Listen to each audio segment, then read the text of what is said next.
আমরা হাসিনার আমলে দেখেছি চাপাতি লীগ, হেলমেট লীগ, বন্দুক লীগ, খুর পার্টি এবং পায়ের রক কাটা পার্টি।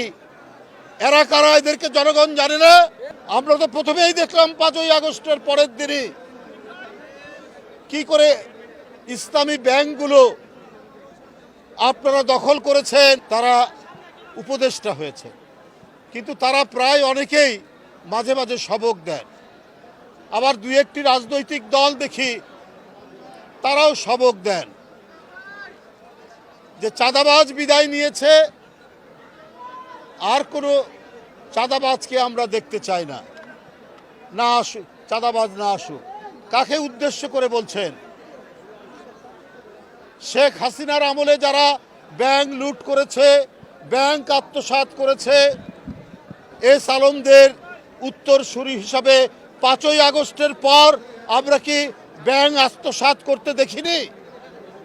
আমরা তো দেখেছি ইসলামী ব্যাংক কিভাবে গ্রাস করে নিল একটি রাজনৈতিক দলের অনুসারীরা। তাহলে আজকে কোন মুখে বলছেন এক চাঁদাবাজ পালিয়েছে, আরেক চাঁদাবাজকে কেউ দেখতে চায় না? কাকে উদ্দেশ্য করে বলছেন আমরা কি বুঝতে পারি না?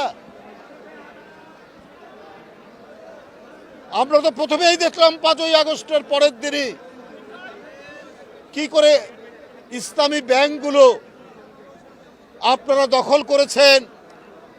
এটা কি জনগণ দেখেনি? এটা তো জনগণ দেখেছে।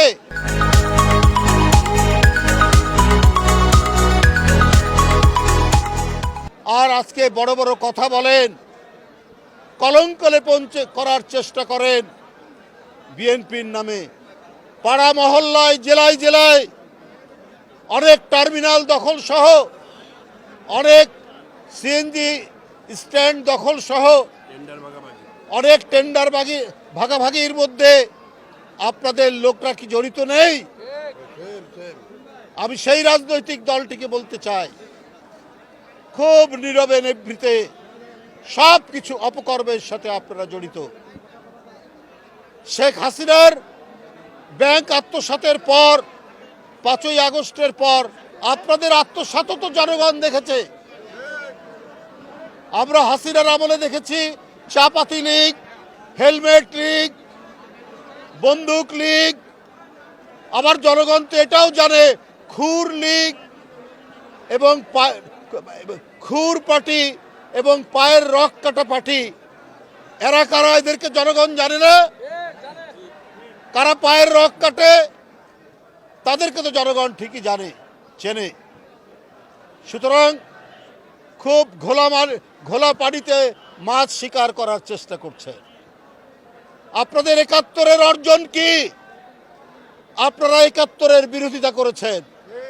জিয়াউর রহমান স্বাধীনতা ঘোষণা দিয়েছেন। এই গৌরব বিএনপির। 71-এর গৌরব, 90-এর গৌরব, এই গৌরব বিএনপির। কারণ সেদিনও আপনারা শেখ হাসিনার সাথে আতাত করে আপনারা এরশাদের মতো একটা, সেদিন জাননি এরশাদের কুলাঙ্গারের নির্বাচনে, 86 সালের নির্বাচনে, এটাও তো জনগণ দেখেছে।